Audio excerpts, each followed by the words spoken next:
Коомдук биринчи каналдын түз эфиринде ойордо программасы кутман кечиңиздер менен урматтуу телекөрүүчүлөр. Бүгүн биз мыйзамдардын инвентаризациясы жөнүндө кеп кылган отурабыз. Себеби акыркы жылдары биз кандай мыйзамдар менен жашап атабыз, кайсы мыйзамга баш ийебиз жана кандай өңүттө баратабыз. Өлкөнүн өнүгүшүнө, элдин турмушун жакшыртканга, мамлекеттик бийлик менен элдин ортосундагы карым-катнашты жөнгө сала турган мыйзамдык базабыз, мыйзамдык актылык, нормативдик актыларыбыздын бардыгы ордундабы, канчалык деңгээлде биз келечекке жол көрсөткөн стратегиялык документтерди иштей алдык деген өңүттөгү татаал маселелердин тегерегинде талкууларды жүргүзүп келгенбиз. Коомдук деңгээлде абдан көтөрүлгөн. Бир жылдай убакыт болуп калды. Мамлекет башчысынын чечими менен жалпы эле мыйзамдарга биз баа берелик. Эмне болуп атат? Акыбалы кандай? Баягы биз оромолдоп, буйдамалдап, бир күндүн ичинде 10доп, 20лап, кээде 60ка чейинки мыйзамдарды карап ийген чечимдерибиздин кесепети элдин турмушуна кандай таасирин берип атат, талкалап жиберген жокпу деген өңүттөгү суроолорду койгонбуз. Мына бир жылдай убакыт болуп калды. Бүгүн кандай жыйынтыкка келдик? Биз каяка баратабыз? Мыйзамдарды талдап чыгуу эмнени берди деген суроолорго жооп алсак деп көрсөтүүнү уюштурганбыз. Студиябызда юридика илимдеринин доктору профессор Чолпонкул Исаевич Арабаев ага келип отурат. Юрист, көз карандысыз эксперт, Кыргыз Республикасынын мурдагы юстиция министри Марат Тургунбаевич Жаманкулов мырза келди. Ошондой эле Сыдыков Орозбек Кадырбекович, юстиция министринин орун басары биздин студиябызда.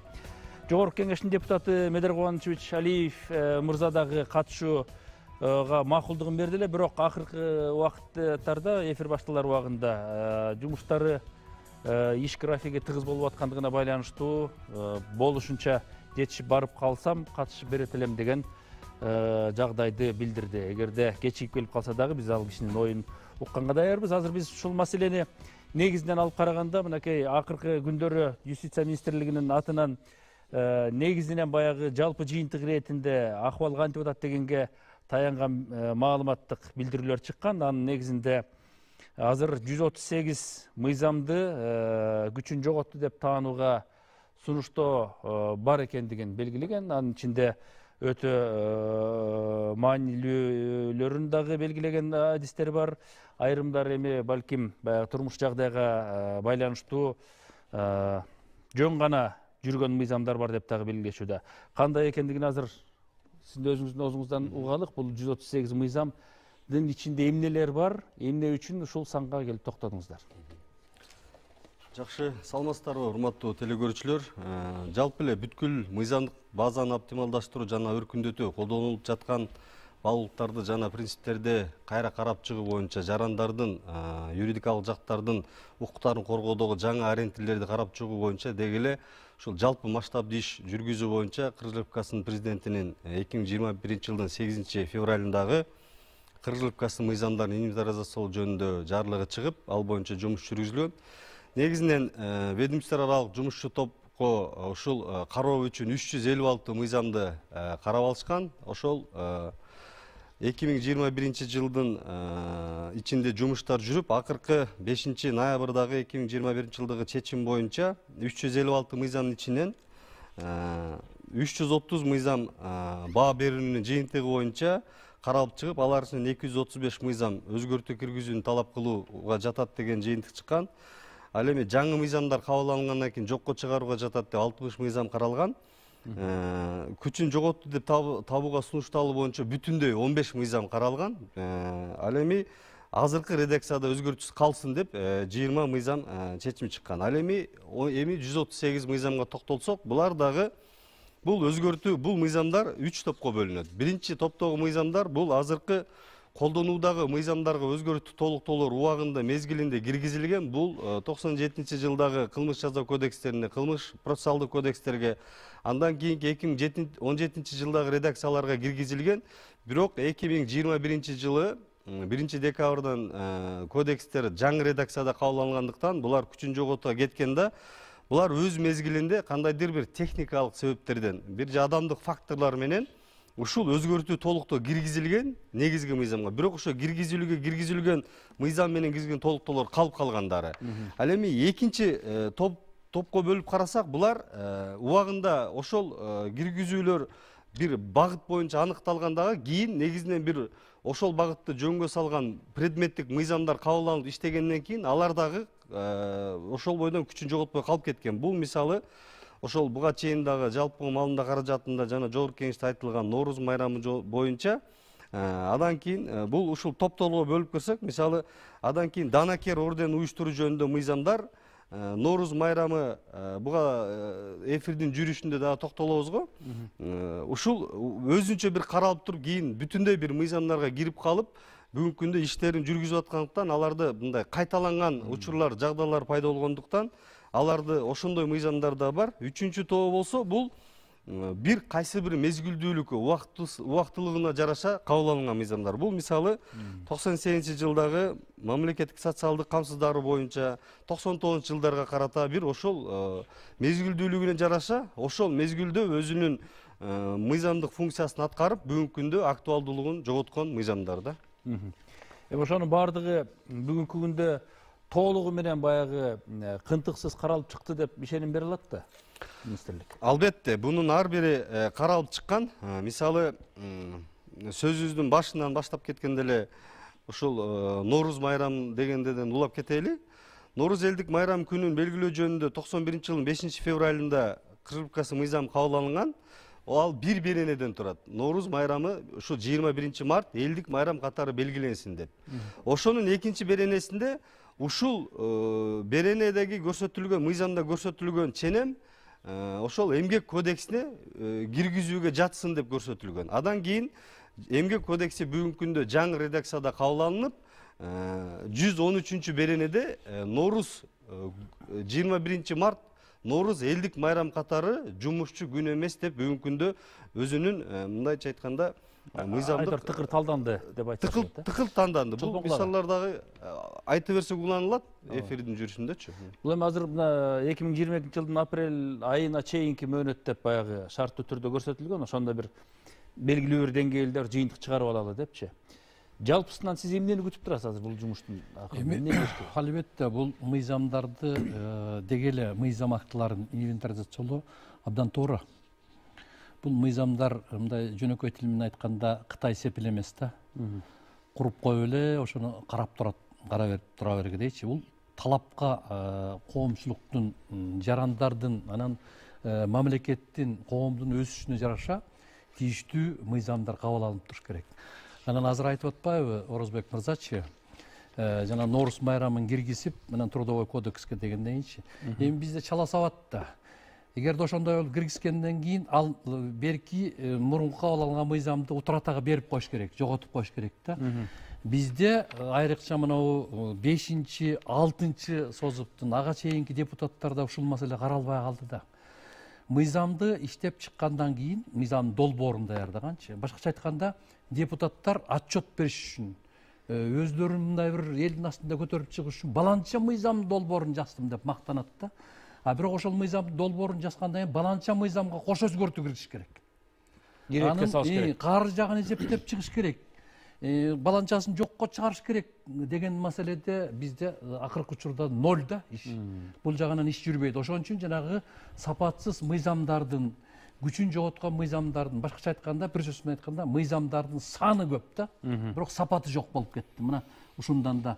Буну айтайын дегеним дагы эле баягы мамлекеттик органдардын биринчи кезекте ошонун ичинен жогорку кеңештин тиги ишинин сапатсыздыгы. Ошондуктан келсе болмок, тиги Медер мырзачы түздөн-түз ошол комитетти башкара турган жигит катары дайындалып атат. Анан ушуну дайыма көзөмөлдөш керек да. Эгерде тийиштүү жанагы мыйзам демилгелей турган конституция боюнча тиги субъектилер алып келгенде, анан дагы канча мыйзамга өзгөртүш керек, канчасына өзгөртүү кошумча киргизиш керек деген маселеде катуу туруш керек да. Ошон үчүн бул жагынан ишти жакшылап өркүндөтүш керек. Бекер жеринен жана президенттин указы чыккан жери жок. Бул экинчи жолу болуп атат.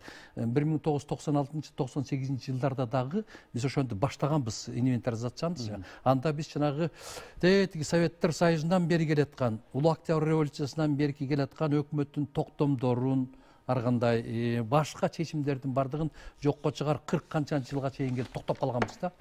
Ошонун уландысы андан кийинкилердин баары эчтеке кылган жок, соңку жаңы тарыхтачы. Анан мынакей жаңы бийлик келгенден кийин ошо мыйзамдардын орусчасы жана война законов деген ушундай да. Сизге удобный болсо каалаган ошол законду көтөрүп алып жүрөсүз. Мага удобный болсо мен ошону көтөрүп алып жүрөм дагы. Анан ортодо тиги проблема. Биринчи кезекте кимдер үчүн? Жарандар үчүн көйгөй. Экинчи кезекте ошол мыйзамды иштетип аткан, мыйзамын иштеп аткан укук коргоо органдары. Ошон үчүн сот кызматкерлери сотторго дагы мындай проблема жаратат да. Ошондуктан мыйзам биринчи кезекте сапаттуу болуш керек. Так болуш керек. Так болуш керек. Эксперттик топтордун деме жалпы тизмегин алганда 6 багыт боюнча каралгандыгы белгиленген. Жалпылап алганда канчалык бир сапаттуу жумуш жүрдү деп айтууга болот бүгүн. Биз жанагындай коомчулук сындап аткан, эксперттер сындап келген маселенин баардыгын эске ала алдыкпы деген нерсе турат да. Себеби баягы депутаттар каникулга кетеринин алдында эле окуй ушунча мыйзам калып калыптыр деп эле күтүрөтө кабыл алып салып, анан кийин көпчүлүк жерде укчубуз да. Баланча ишти кылайын десең түкүнчө мыйзам турат. Аны жасабай коеюн десең, анын ар жагындагы дагы бир мыйзам турат. Эмне кыларыбызды билбей калдык деген жагдайлар көп болгон да. Баардыгын эске ала алдыкпы бүгүн? Биринчиден, саламатсызбы, урматтуу телекөрүүчүлөр. Мына азыр эле Чолпон Кулдисай Чагайыбыз айткандай, мыйзамдардын жана ченемдик укуктук актылардын инвентаризациялоо бул Кыргызстан үчүн жаңылык эмес. Бул убагында ошол Союз убагында кабыл алган мыйзамдар бир топ ошо менен иштеп жүргөнбүз. Ушундай да заман болгон. Анан ошентип этап менен мыйзам чыгаруу же ченемдик укуктук актыларды чыгаруу органдар карап турат да. Ошол өзүнүн чыгарган актыларды. Ченемдик укуктук актылар жөнүндө мыйзам бар. Ошол мыйзамдын талабы ченемдик укуктук акты чыгарган орган дайыма ошол жумушту аткарыш керек.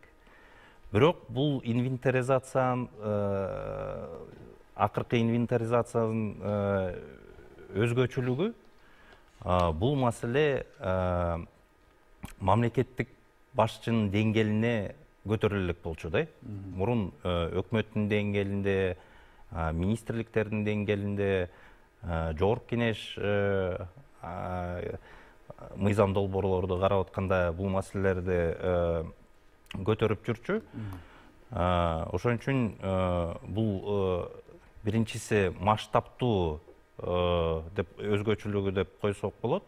Анан экинчиси ошол президенттин жарлыгын карап чыксак, ошол жакта министрлердин кабинетине тапшырма берилген да.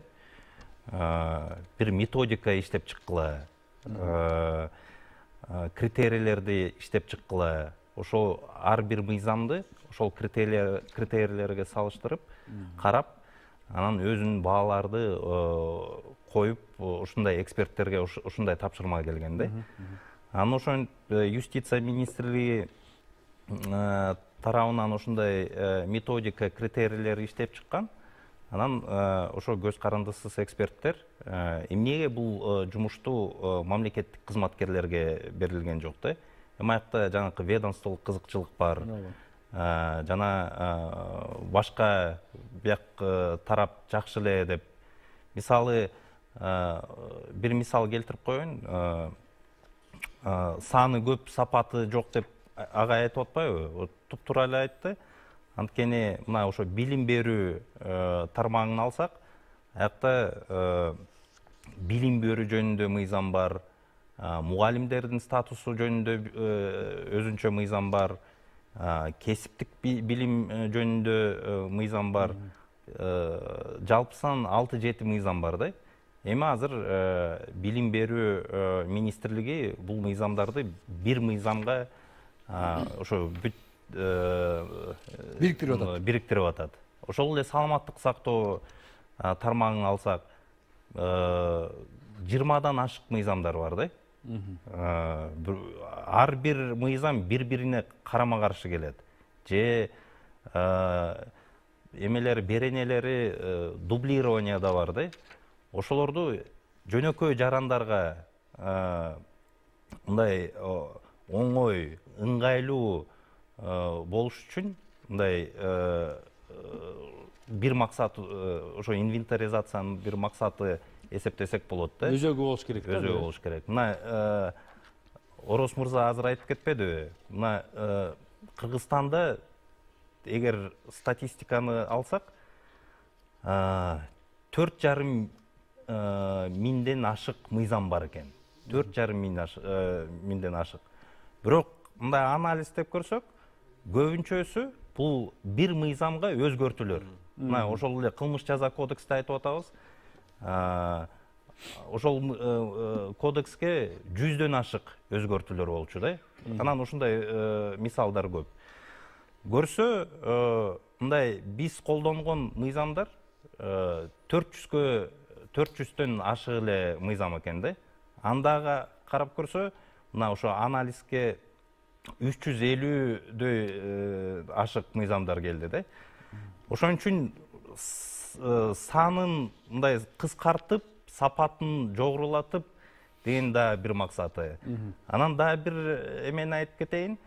Биз убагында анализ кылсак, ошол эле депутаттардын арасынан, жөнөкөй жарандарыбыз тарабынан көп критика келчү да.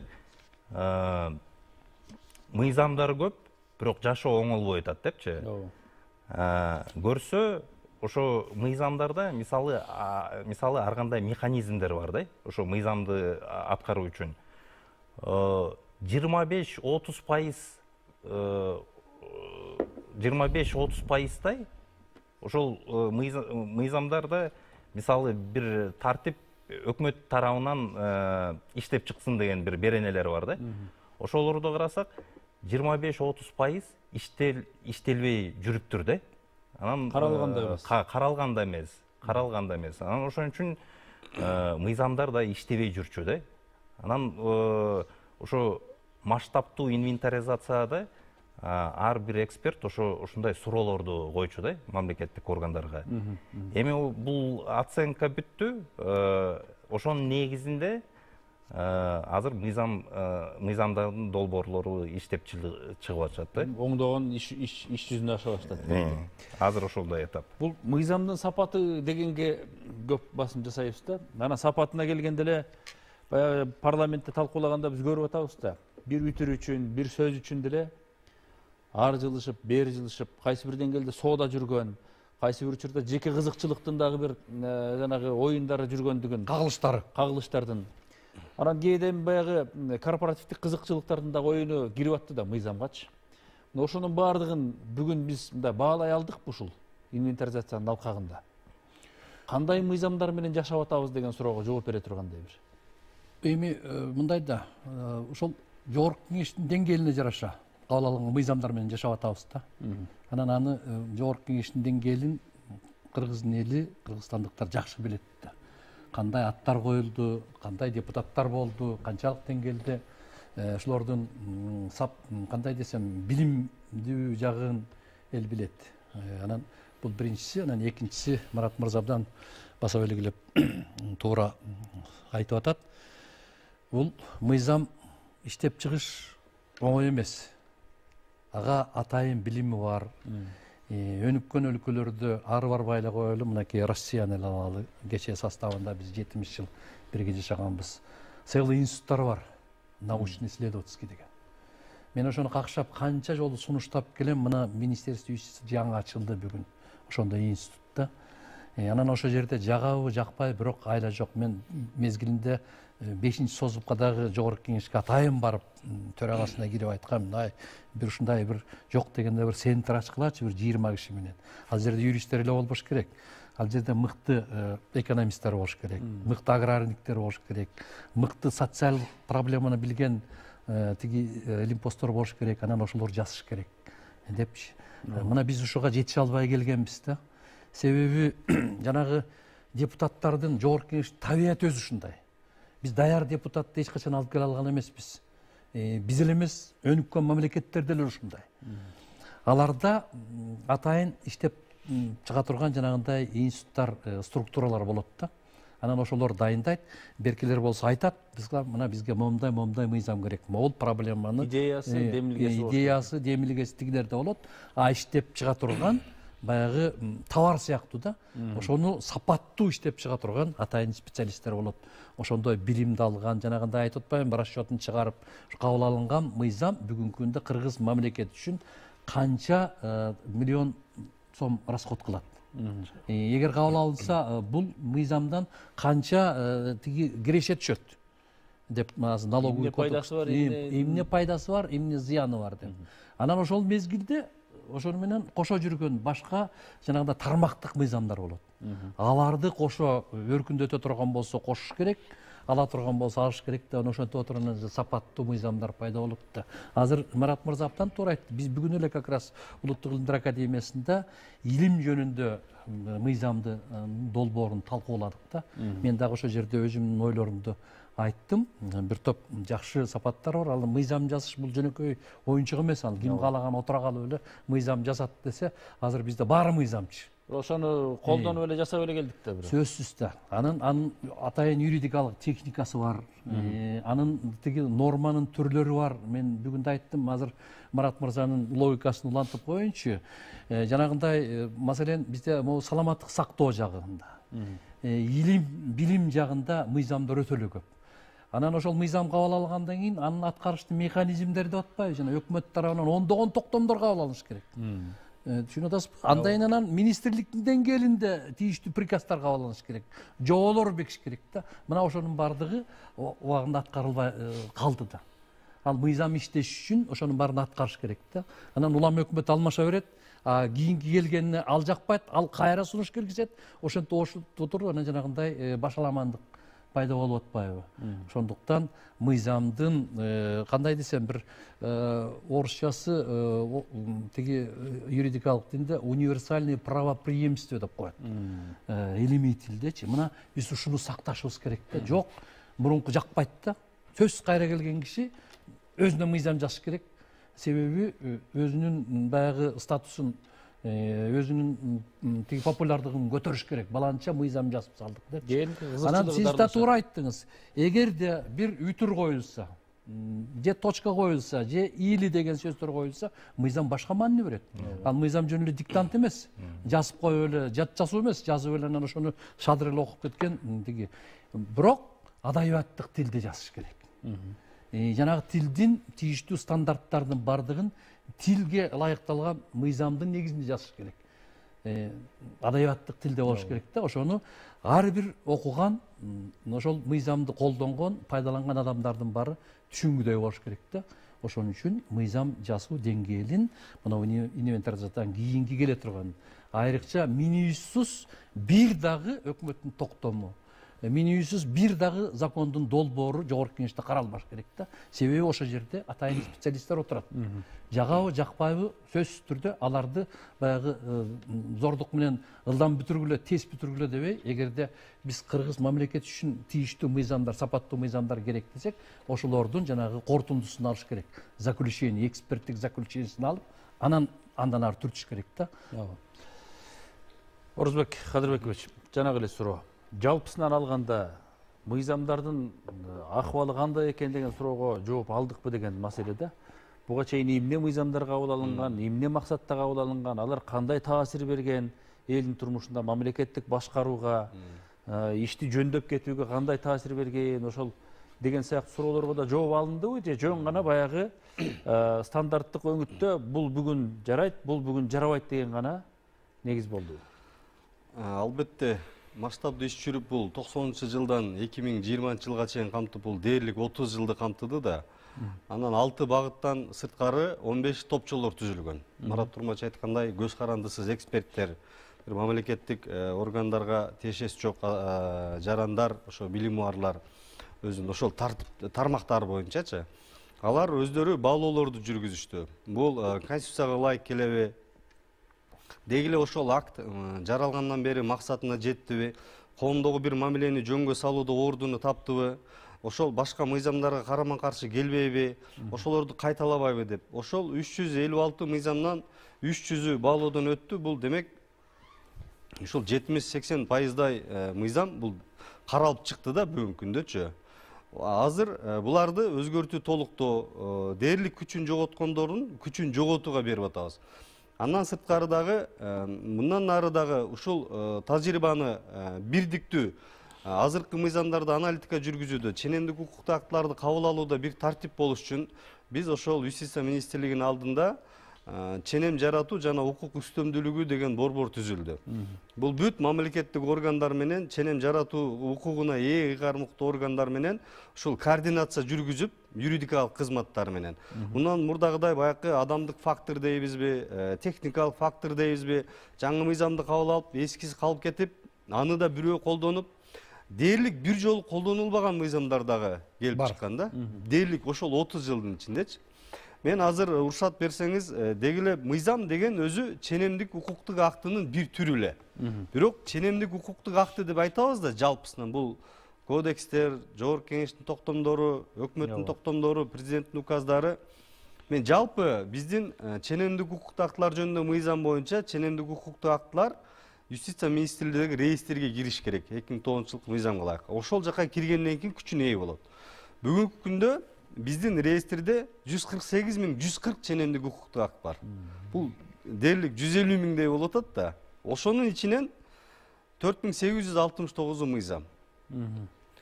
56-сы кодекс болгон. Бирок бунун ичинен аракеттөөгеси бар, күчүн жоготкондору бар. Кодекстердин аракеттөөгүсү 28. Ал эми өкмөттүн токтомдору 21.352. Bunun içinden harekettegisi 15.288. Анан сырткары бул президенттин жарлыктары, борбордук шайлоо комиссиясынын токтомдору, улуттук банктын токтомдору, анан жергиликтүү өз алдынча башкаруу органдарынын өкүлчүлүктүү органдары. Айылдык жана шаардык кеңештер. Алардын эң көбү ошолор бул 66.264 түзөт. Эми алар өздөрүнүн аймактуулугуна жараша, ыйгармыктарына жараша чыгарылган. Анын үстүнөн баягы негизги базалык мыйзамдардын негизинде чечим чыгат да, улам кийинки баскычтарда ошого түзүнөт да. Жок, кабыл алынган мыйзамды аткарыш жана механизм ошого байланыштуу болот. Ошон үчүн биз баягы үстүндө турган мыйзамдык базабыз эмне болот деген суроого жооп алмайынча анан калганын түздөй албай атабыз да. Себеби жанагы эле маселеде бир жаран бир мыйзам менен жанталашып жүрөт, өзүнүн укугун коргойт деп. Белгилүү бир мамлекеттик органга келсе, алар башкача мыйзамды же болбосо токтомду же нормативди көрсөтөт. Бизде могу экен. Алмаз мырза, мындай да, бир сөз менен айтканда, эгерде мугалим катары менден сурасаңыз, баа кой десе, бүгүнкү күндө 3,5, 3+ да биздеги мыйзамдардын сапаты. Көрдүңүзбү? Анан Орозбек мырза туура айтып атат, жанагы орусчасы нормативно-правовой акты, ченемдик актыларды атпайбызбы? Ошонун ичине жана түрлөрүнө атайын мыйзам бар. Тиги законун нормативно-правовой акты деген мурда бир кабыл алынган 30 жылдыктар, андан кийин жаңырып, кайра жаңырган, ошонун ичинде бүт эреженин баары турат. Как комментарий дей жазылганда, бирок аны сактабай атпайбыз. Ошону айрым депутаттар балким билбеши да мүмкүн. Ошондой мыйзам бар экенинчи.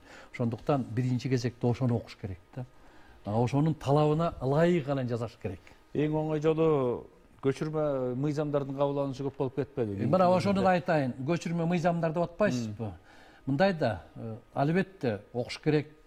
Бизде жанагы салыштырмалуу тиги орусча сравнительное правоведение, кыргызчасы салыштырма укук деп коет. Аны да караш керек албетте. Эл аралык, себеби биз көптөгөн эл аралык конвенцияларга, эл аралык келишимдерге кол коюлган, конвенцияларды кабыл алганбыз. Ошонун баары тийиштүү баягы процедуранын баарын өткөн да. Анан ошолорго да дал келтириш керек. Биздин мыйзамдардычы. Себеби биз эми өзүнчө эле бир аралда жашаган мамлекет эмеспиз да. Биз бүткүл дүйнөлүк тиги оондун мүчөсүбүз. Туурабы? Тиги улуттар уюмунун мүчөсү болгондон кийин ошол милдеттер да бизге таңууланган, тартууланган. Бирок кээ бир кездерде мисалы биздин баягы өлкөгө тиешелүү болгон демократиялуу өңүттө бараткан мамлекет, анан биздин өзүбүз карманган принциптерибиз бар деген чоң-чоң коомдук чакырыктарга каршы келген деле учурлар көп жаралбадыбы эми анан? Жок, ошо кабыл алынгандан кийин, бирок ошол биздин улуттук өзгөчөлүккө, географиялык шартка ылайыкташ керек да. Башкача айтканда, ошону биз кыргыздын мыйзамы кылыш керек. Себеби бизде да толтура өзгөчөлүктөрүбүз бар да. Биздин географиялык шартыбыз бар. Бул жагы туура келет, бул жагы туура келбейт деп. Вот маселен, биз өткөндө жанагы жазык кодекси, жазык процессуалдык кодекс деп шашкан бойдон 17-жылы ушул жогугандай кылып тез аракеттин тез убакыт ичинде кабыл алып, 19-жылы 1-январда күчүнө кирди эле. Марат мырза айтып атпайбы? Кабыл алынгандан кийин эле 1 айга жетпей 100дөн ашык өзгөртүү киргизип келген. Мына ал жүрүп Франциядан Украинага өтүп, Украинадан Казакстанга өтүп, анан Казакстандан бизге келип кирди, көрдүңүзбү? Анан бул мыйзамдар, буга окшогон мыйзамдар болбойт да. Бизге таңууланган мыйзам таңууланып атат. Ал биздин талапка жооп бербейт да. Ошондуктан биз эч качан француз же немис боло албайбыз да бир күндүн ичиндечи. Ошондуктан биз кыргызга ылайыкталган, кыргыз мамлекетине ылайыкталган мыйзам долбоорлорду жазыш керек. Мисалы бир кошумча, мисалы бир да иштебеген мыйзамды айта кетейин. Мына Кыргыз Республикасынын тоолуу аймактары жөнүндө Кыргыз Республикасынын 2002-жылдын 1-ноябрында мыйзам кабыл алынган экен. Бирок бүгүнкү күнгө чейин эксперттик топтор карап жүр. Бул мыйзамдын ыйгармуктуу органы да аныкталган эмес да. Аны аткаруу каралыш үчүнчү бүгүнкү чейин анын актуалдуулугун жоготкон. Бирок ал маселелер башка жагында жөнгө салынган. Андан сырткары баягы мыйзамдын негиздүүлүгү, баягы ошол максатка ылайыктуулугу боюнча дагы Кыргыз Республикасынын социалдык фонду жөнүндө да 2004-жылы мыйзам кабыл алынган. Бирок ал өкмөттүн эле ыйгарым укуктарына кирүүчү негиздер болгондо аны өкмөттүн аныктап берип койчу. Бирок аны мыйзамдын деңгээлине чейин алып чыгуунун дагы кажети болгон эмес. Ошондой эле жанагы бизде тоолуу кен байлыктарга байланыштуу мына жер казынасы жөнүндө мыйзам бар. Ошол эле учурда мунай жана газ жөнүндө мыйзам, көмүр жөнүндө мыйзам да кошо аракетке жөндөмдүү болуп келген 98-99-жылдары. Бирок ошол эле көрсөтүлгөн ченемдер, коомдук мамилени жөнгө салуучу немелер функциялары жер казынасы жөнүндө мыйзамда камтылган бүгүнкү күндөчү. Ушул кайталанган болгондуктан, окшоштурган болгондуктан биз бул мыйзамдууларды дагы толугу менен жокко чыгарууга берип атабыз. Жанагындай агай айткандай, бирөө бир бурчун кармап алып, бирөө экинчи бурчун кармап алып, жанагы Крыловдун баснясындай болуп, эки жакка, үч жакка тартылбаш болбош үчүнчү мыйзам деген негиздүүлүк, багыттуулук, ал айкын, адилеттүүлүк принциптерине негизделиш керек да. Ооба. Алмаз ушул жерден дагы бир кошоюнбу? Марат мырзага бир сөз берип алып кайрылайынбы? Көпкө күтүп калды.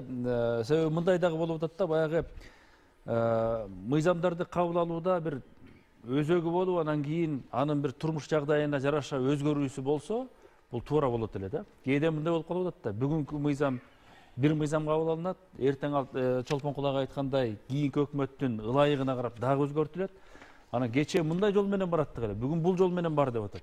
Кече күнү бул чоң эле, эми ал чоңдун үстүнө дагы бир чоң койду деп эле шыгып биз башаламан тынымсыз өзгөрүүгө дуушар кылган бир жанагы айткан миңдеген, жүз миңдеген мыйзамдарга туш болуп калдык да. Бизде бир мындай ушул эксперттик жумуштун негизинде бир өзөк пайда болобу? Бизге кандай мыйзамдар керек? Буга чейинки жанагы сапаты начар деген мыйзамдарга эмне үчүн жол берилген? Эмнени эске алган эмеспиз? Кемчилигибиз эмнеде деген сыяктуу жанагы критерийлердин катарында бир сунуштама иретинде дейбизби, бир өзөк болобу? Себеби биз баягы өткөндөгүбүзгү жакшылап баалап алып, анан кийин көзүнө сайып көрсөтүп турбасак, бүгүн деле депутаттар менен ошондой эле кармаш жүрүп атат мисалы.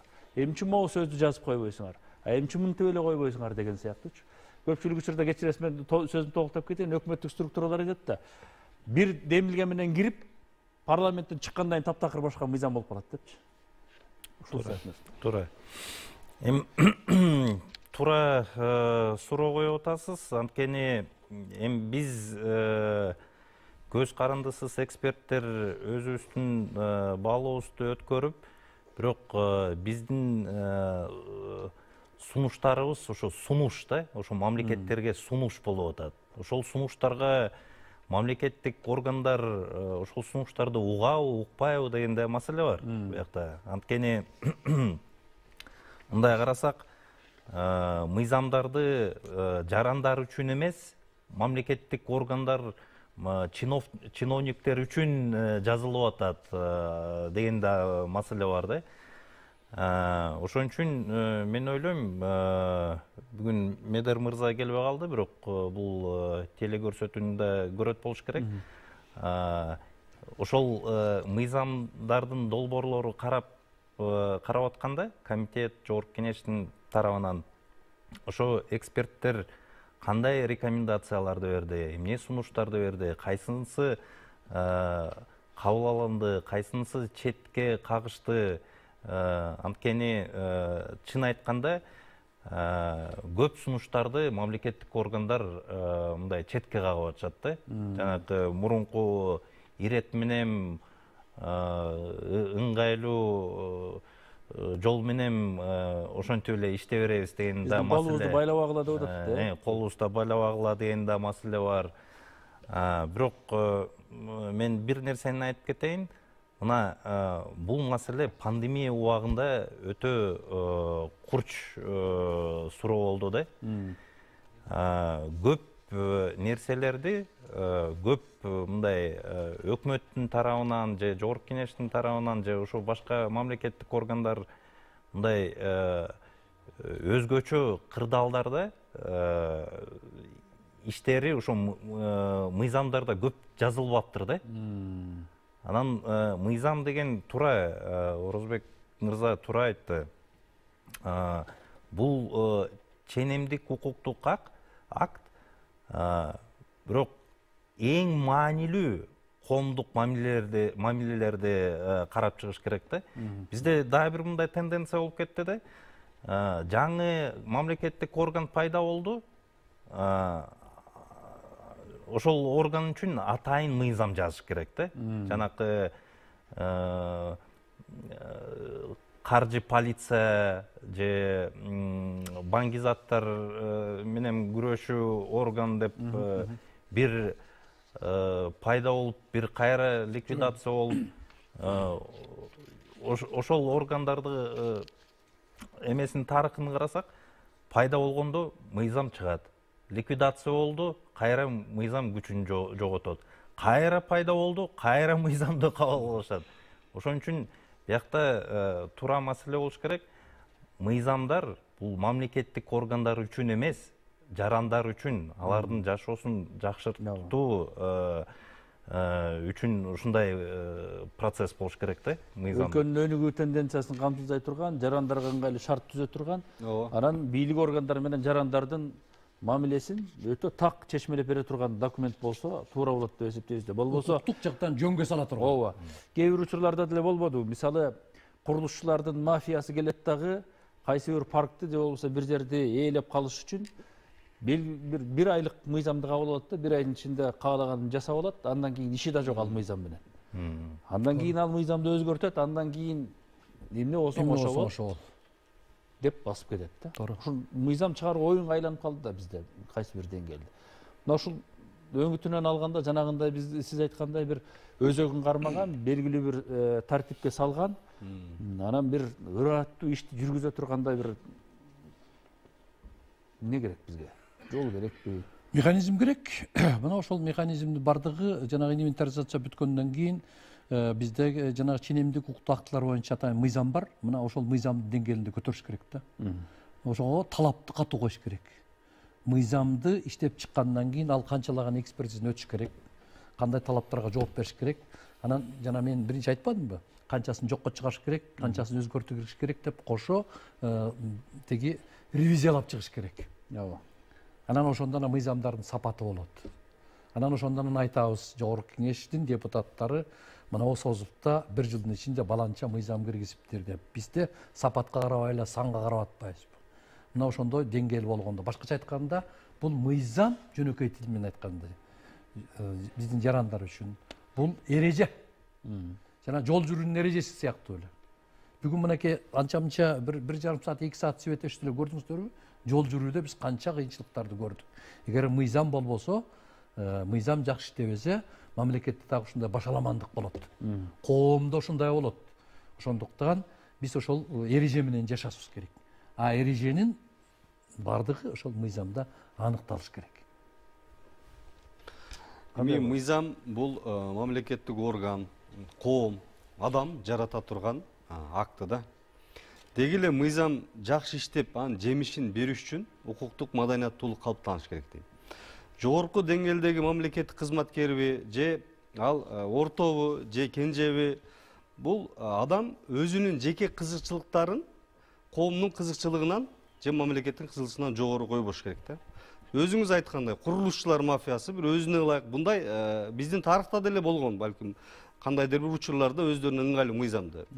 Бул бир аз гана чөйрө өзүнүн кызыкчылыгы үчүн ошол нерсеге барып бир жетип өтөт. Демек адам баягы мындай сөз бар да, адам канчалык билимдүү, кандай билимге ээ болгон менен, эгер адамда ички теңдүүлүк, ичинде акыйкаттуулук, айкөлдүк бир адамдык сапат болбосо, ал кайра анын көп жанагы алган билимин ал башка жака жумшашы мүмкүн. Өзүнүн кызыкчылыктарына, кээ бир баягы ийри жолдорду таап алып келип өзүнө ыңгайлаштырыш үчүн ошондойлордон арылып биз мындай укуктук маданият менен ушулга баягы теңдүүлүккө бир акыйкат менен караган көз караштарда да калыптанганда, ар ким өзүнүн жана очогуна күл тартуудан арылып, бир жалпы жолубуз, багытыбыз, даңгыр жолубуз тегиз болсун дегенде, бул ошол мыйзамдар, бул ошол жолдор, ошолорду баягы эрежеге салып алып барып туруучу нормалар да убакыттын коомдун жанагы бир цивилизациянын жылышы менен.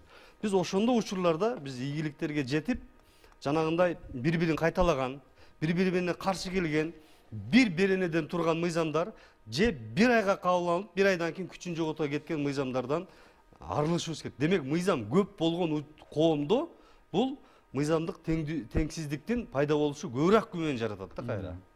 Ушул. Чолпонго, мисалы жарандар жанагындай жазылбаган мыйзам менен жашаганга кээде аргасыз болот да. Пара берет, башкача жол менен кирет, жалдырайт, же тууганын салат, бир маселе чечиш үчүн да. Андай болбошу үчүн мыйзам иштеш керек болуп атат. Азыркы морекинде инвентаризациялык процесстер жардам бере алабы ошого? Конечно. Ошол инвентаризациянын биринчи эле максаты, мынакей азыр мен эки коллегам тең жакшыраак түшүндүрүп айтып беришпедиби? Максаты эле ошол мыйзамдын сапатын болсун деп атпайбызбы? Анан мыйзам канчалык сапаттуу болсо, сөзсүз түрдө анан албетте коомдук аң сезим дагы өсүш керек. Ошонун ичинен жанагы укуктук нигилизм деп айтып атпайбызбы? Мыйзамды билбегениң сени тиги жоопкерчиликтен бошотпойт деп. Анан сөзсүз түрдө Кыргызстандын жарандары укуктук мамлекет курабыз деп аткандан кийин ар бир Кыргызстандын жараны өзүнө тийиштүү баягы эрежелердин баарын билиш керек да. Анын баары мыйзамда каралганда.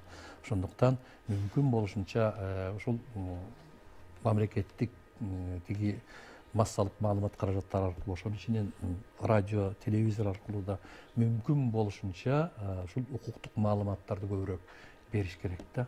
Элди ойготуш керек, элдин укуктук аң сезиминчи.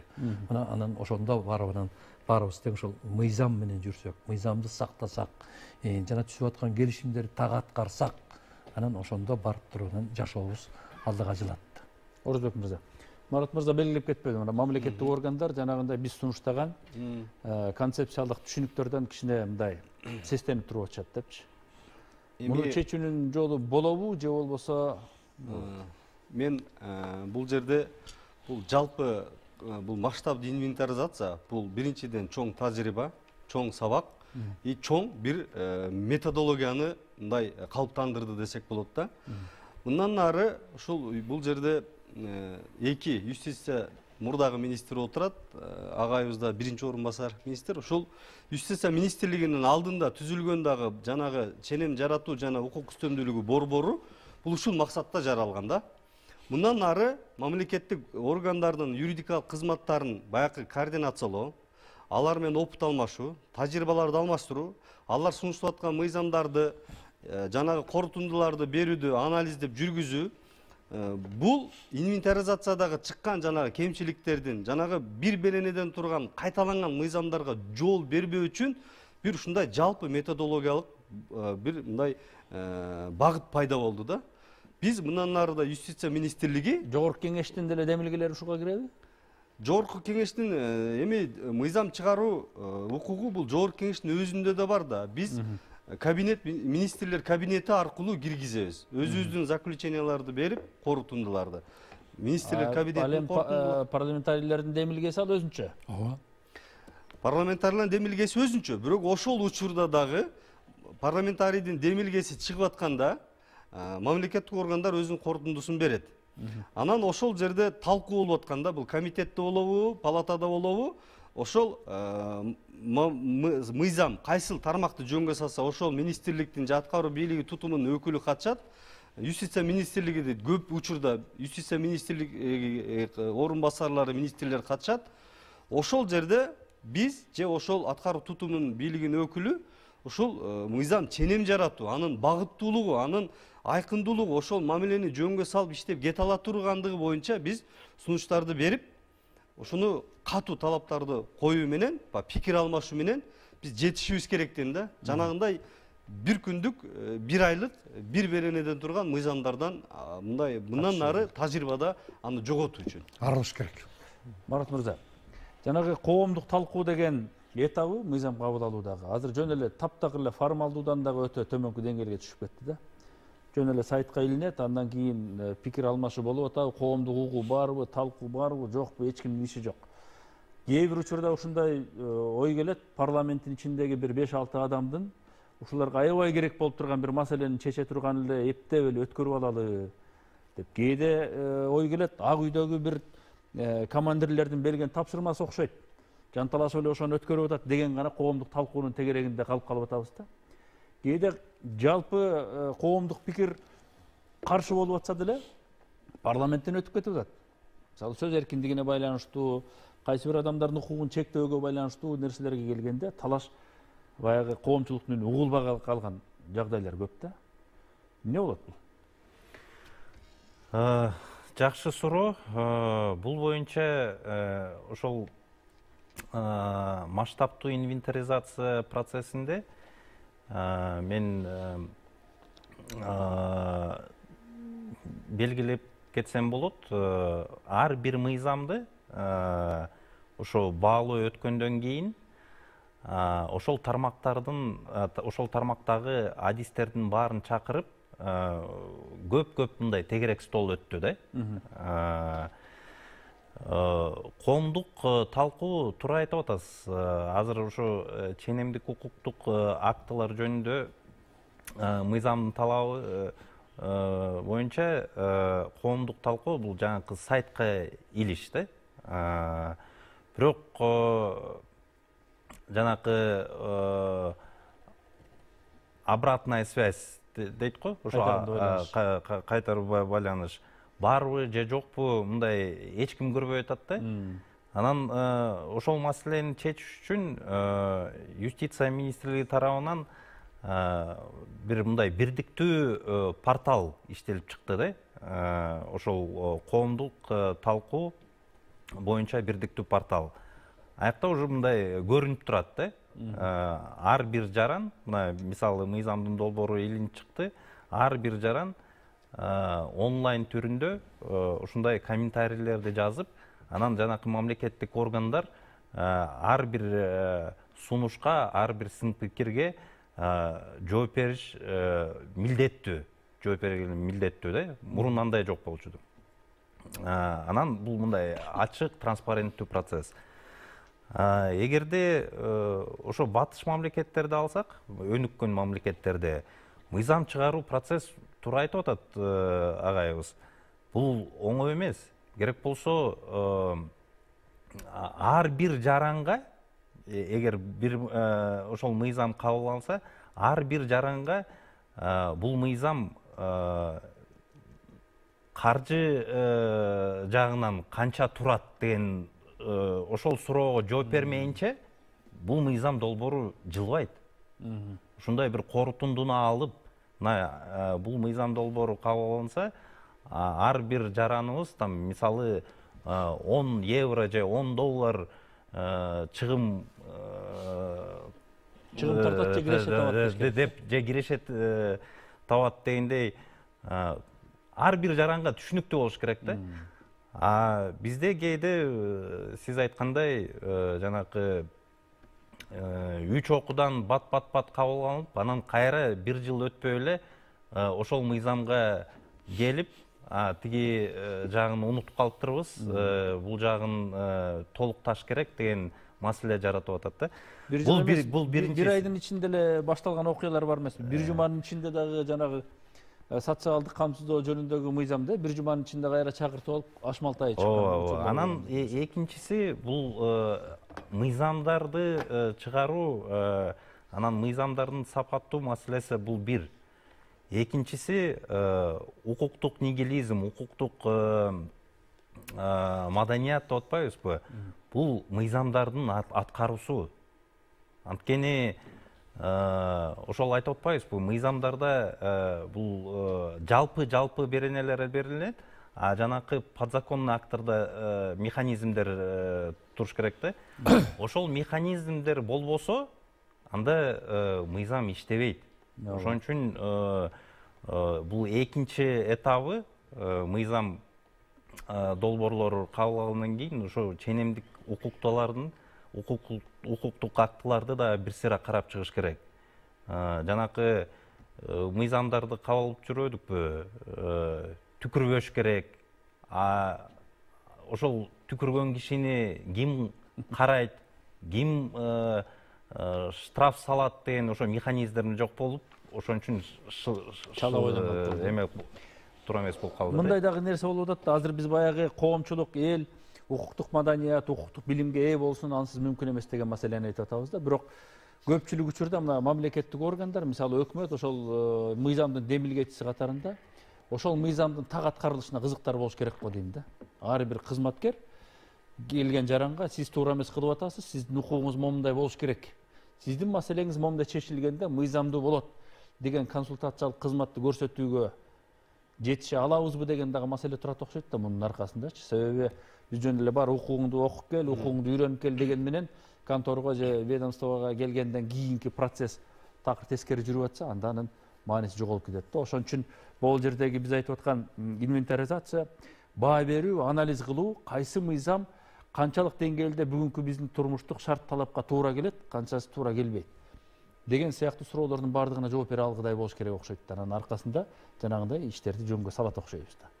Жетише алабызбы, аягына чейин чыга алабызбы ушуну? Арине баягы юстиция министрлигинин милдеттери бул укуктук агартууну да жүргүзүү. Биз ошол мыйзам кабыл алынгандан кийин аны жеткизүү, ошол калк кандай кабыл алат, ошол аткаруу бийлигин тутумундагы ошол аткаруучу орто кызматкерлер же кенже кызматкерлер аны өзү кандай түшүндү. Ал бир механизмден ал өзү бир аңдап жеттиби ошого. Анан ал өзү түшүнбөсө бирөөдөн кандай талап кылат. Ошол дагы бул турган маселе. Ошондуктан биз жыл сайын иш пландарды бекитип, укукту агартуу боюнча иш-чаралар жүргүзүп келүүдөбүз. Республиканын аймагында 34 акысыз кеңеш берүү борборлорун ачтык республика боюнчачы. Жарандар кайрылат, маселелер болсо ошол жерде адвокаттардан, биздин адистерден турган, жана башка мамлекеттик органдарынын адистеринен турган топтор менен суроолорду алып, ошол жерде жооп берип, андан сырткары укук жардам сайтында биз онлайн кылып, ал жерге суроону жазса биз жооп берип, болгон мүмкүнчүлүктөр менен жүргүзүп, тилектештик автобусу деген долбоорду уюштуруп 5 жылдан бери алыскы аймактарга чыгып атабыз. Быйыл мына Чүй, Нарын, Ош, Баткен областарына бүт чыгып барып, ошол жерде элдерди топтоп, түшүндүрүп, кайсы көйгөйлүү маселелери бар, эмнелери бар деп, ошол органдардын өкүлдөрүн алып чыгарып атабыз. Эми бул процесс тынбай жүрүш керек, тынымсыз. Бирок мөөнөттү дагы талап кылат да. Бирок бул процесс токтобош керек. Кыска аралыкта натыйжа бере тургандай. Чолмоклага. Мындай да шаарларда көйгөйлөр көбүрөөк, ал эми айыл жеринде да, бизде 70% ашык эл биз айыл жеринде жашайт да. Айыл жеринде 3-4 эле проблема бар. Биринчиси жер, экинчиси суу, анан үчүнчүсү жанагы кашар-пашарлардын сатуусу тиги мунусу боюнча эле да. Мына ушул 3-4 проблеманы жеринде эле чечип койсо болот да. Анын үчүн эмне кылыш керек? Жергиликтүү бийлик ошого татыктуу иштеш керек да. Маселе ушунда. Анан акыркы жылдарда юстиция министрлиги ушу барып атат деги болсо, ал барып 1-2 күн жүрүп, 3 күн жүрүп консультация берип кетти. Ошол учурда бир 10 кишиникин, 20 кишиникин проблемасы чечилсе, аягы менен калат да. Ошондуктан бул иш такай болуш керек. Аткаруучулар жеринде, жеринде чечилиш керек да бул маселени. Биздин убактыбыз бүтүп калды, урматтуу катышуучулар. Ыраазычылык билдирем, урматтуу тергөөчүлөр. Бүгүн биз мыйзамдардын инвентаризациясы боюнча кеп кылдык. Жалпысынан эмне иш жүргөндүгүн, биз каяка бараткандыгыбызды баалаганга аракет кылдык. Жана негизинен эле бул мыйзамдык базаны кантип сапаттуу кылабыз, анын иштешине кантип жетишебиз деген дагы орчундуу маселелер турат. Кийинки процесстер, кийинки этаптарда биз албетте бул маселелерге сөз кайрылат кошубуз керек. Урматтуу катышуучулар, дагы бир жолу ыраазычылык билдирем. Саламат туруңуздар.